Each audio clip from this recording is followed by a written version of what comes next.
Welcome to another deep dive. Today we're going to be looking at 1 Corinthians chapter 10. Okay. I know that might sound kind of like an unusual topic, but trust me, this ancient text is packed with questions and ideas that are surprisingly relevant to us even today. Yeah.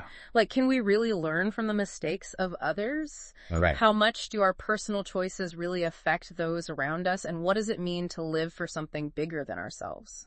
Well, so interesting about this passage is how Paul, the author, he starts by taking us all the way back to the Israelites' journey through the wilderness. Okay. They experienced incredible miracles. Right. Witnessed God's provision firsthand. Yeah. You'd think they'd be overflowing with gratitude. Yeah. Instead, But it would. they grumbled, they disobeyed, and ultimately faced the consequences. Okay, so I can see how that story might have resonated with people back then. But why should somebody listening in 2023 care about what the ancient Israelites did wrong? Paul uses this historical example, not just as a history lesson, but as a powerful mirror. He's essentially saying, look, if it could happen to them, Right. fresh from experiencing the Red Sea parting, Yeah. it can happen to any of us. Okay. The point is, even with a strong faith background, we're all susceptible to those same temptations and pitfalls. It's a call to vigilance no matter where we are in our spiritual journey. And he gets specific too, right? Absolutely. Like he lists craving evil things, idolatry, immorality, testing God, complaining. Yeah. It's a pretty hefty list. Yeah, it is. And it feels surprisingly relevant even today. Oh, absolutely. Yeah. It's like Paul had a glimpse into our modern struggles. Yeah. Think about our culture's obsession with material things, Mm-hmm. the constant chase for instant gratification. Right. We see people compromising their values, struggling with doubt when things get tough, and negativity spreading like wildfire online. Yeah. It's all echoes of those same patterns Paul warned about centuries ago. He actually says these things happened as examples for us and were written down for our instruction. It makes you wonder if we're really paying attention to those lessons from history or if we're just destined to keep repeating them. That's the million-dollar question. Yes. But there's also a powerful message of hope woven into this passage. Okay. Verse 13 says, "No trial has overtaken you that is not faced by others, and God is faithful. He will not let you be tried beyond what you are able to bear, but with the trial will also provide a way out so that you may be able to endure it." Wow. Look at this. It's a beautiful reminder that as challenging as life can be, we're not alone in our struggles. Yeah, it's so easy to feel like we're the only ones going through something, but knowing that other people have walked similar paths and that God is with us through it all, offering strength and a way forward, that's encouraging. Yeah. But then the passage takes a turn, right? Yeah. Paul dives into this whole issue of participating in idol feasts, which was a big deal for early Christians living in a pagan society. Yes, it was a very real challenge they faced. I can imagine. Imagine being invited to a dinner party where the main course was meat sacrificed to an idol. Do you eat or not? I see what you mean. On the surface, it might seem like a simple matter of food, but Paul saw a much deeper spiritual dynamic at play. Okay, so I'm with you so far. It's not just about the food itself, but honestly, why would eating something like that even be such a big deal? Yeah. Help me understand what the dilemma is here. Paul's point is that while food itself might be neutral, the context and meaning behind our actions can create a kind of spiritual partnership with whatever's being worshipped. Okay. It's like a company sponsoring a charity event. Even if you benefit from their services by participating, you're also indirectly endorsing their values. I get it. That's the kind of partnership Paul warns against. So he's getting at this idea of allegiance, right? Like of being mindful about where our loyalties lie. And he's warning that even actions that seem pretty harmless on the surface can actually compromise our commitment to God. Exactly. He uses this powerful image. You cannot drink the cup of the Lord and the cup of demons. You cannot take part in the table of the Lord and the table of demons. It's a stark reminder that we can't have it both ways. You can't. We have to choose where our true allegiance lies. That raises the question, how does this concept of spiritual partnership translate to our lives today? I mean, we're not exactly encountering literal idol feasts every weekend, are we? That's where it gets really interesting. What are the modern-day idols we might be grappling with? Think about the things that consume our time, attention resources, even our devotion in a way that rivals or even surpasses our devotion to God. Like what? It could be anything from career ambitions and material possessions to social media and certain relationships. So basically anything that starts to take over our lives and take precedence over our relationship with God. Exactly. It's about recognizing that even good things can become harmful if they become the center of our world. Okay, so we've got these ancient Israelites making kind of questionable choices and these early Christians, navigating these tricky dinner parties, but there's a connecting thread running through it all, right? This idea that what seem like small actions can actually have these pretty big spiritual implications.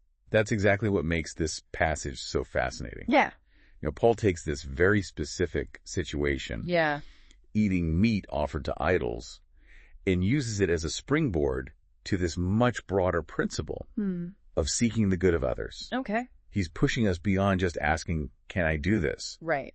And challenging us to consider, should I do this? Okay. Will it benefit others, or will it potentially cause harm? And that's where that line comes in. Everything is lawful, but not everything is beneficial. Yeah. Everything is lawful, but not everything builds others up. That's right. It's like he's saying, hey, you might have the freedom to do something, but does using that freedom actually build others up or tear them down? Precisely. He's urging us to move beyond a self-focused mindset and to consider the ripple effect of our choices on those around us. Okay. He gives this very specific scenario. Okay. Imagine a Christian being invited to dinner by a non-Christian. Okay. Paul's advice, eat whatever's served without making a big deal about where it came from. That's interesting. You'd think he'd be more concerned about the potential spiritual implications of the food itself. Right. But instead he prioritizes sensitivity and respect for the host. Exactly. It's about recognizing that sometimes asserting our personal freedom isn't the most loving or beneficial approach. In this case, it's about honoring the host's perspective and avoiding unnecessary offense. But then he kind of flips the script, right? Like, if somebody specifically points out that the food has been offered to idols, the advice totally changes. Exactly. In that scenario, Paul instructs the Christian to abstain. Not because of their own personal convictions, but out of respect for the person who raised the issue. I see. It's about protecting their conscience and preventing them from stumbling in their faith. So in both situations, the focus isn't on rigid rules. No. But on this deeper principle of love and consideration for others. Yes. It highlights a crucial point. Sometimes, loving others means putting their needs ahead of our own preferences or rights. It's a challenging concept, but it's also really powerful. It reminds me of that line, no trial has overtaken you that is not faced by others. Like, just like we've faced temptations and make mistakes, so do other people. And maybe extending that same grace and understanding can help prevent somebody else from falling into those same pitfalls. And what's striking is how Paul anticipates our doubts. Yes.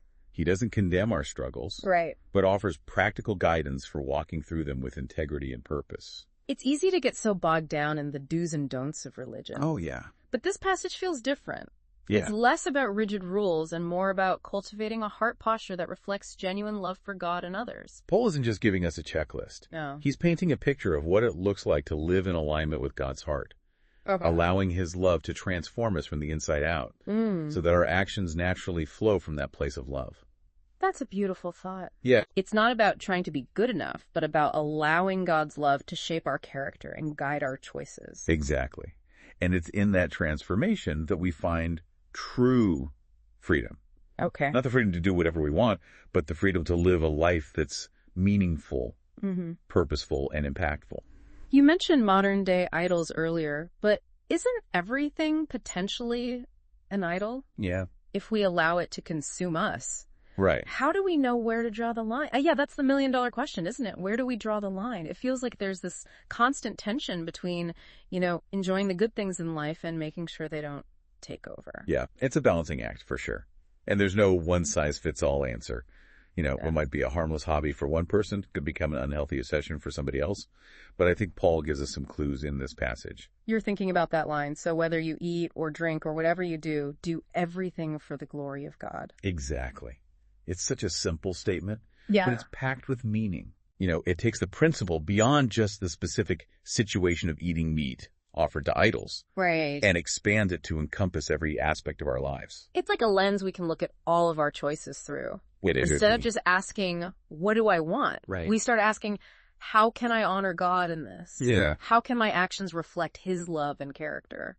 It's a radical shift in perspective. And it has the potential to transform every area of our lives. Our relationships, our work, how we spend our time and money, even the way we use our resources. It raises the bar, doesn't it? It's not just about avoiding bad things, but about actively seeking to do good to make a positive impact on the world around us. Absolutely. Yeah. And it requires intentionality. We need to be constantly evaluating our motives, seeking God's guidance, and being willing to course correct when we realize we've strayed off track. It's definitely not easy, but I can see how living with that kind of purpose could lead to a much deeper sense of fulfillment. It's about aligning our lives with something much bigger than ourselves. At the beginning of this deep dive, you asked if we can truly learn from other people's mistakes. I think this passage suggests that we can.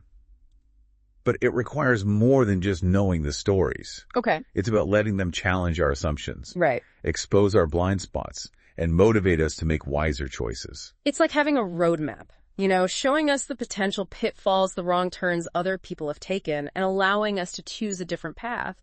But even with the best roadmap, we're still human. Yeah. We're going to make mistakes. And that's where God's grace comes in. Right. He's not waiting to punish us for our failures. Yeah. He's waiting to redeem them, to use even our missteps to shape us into the people He created us to be. So after all of this, after this deep dive into 1 Corinthians 10, what would you say is the main takeaway for somebody listening? What's the one thing you hope they walk away with? If Paul were writing this letter to us today, I think he'd challenge us to look at our lives honestly and ask ourselves, Okay. Are there areas where I'm prioritizing my own desires over the good of others?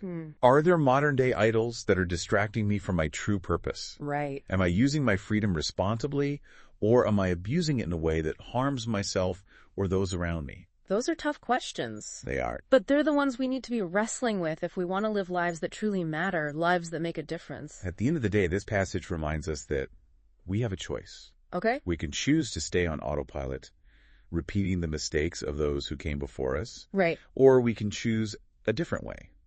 We can choose to live intentionally, seeking God's guidance, loving others sacrificially, and leaving a legacy of faith, hope, and love that will ripple outward for generations to come. That's a powerful message.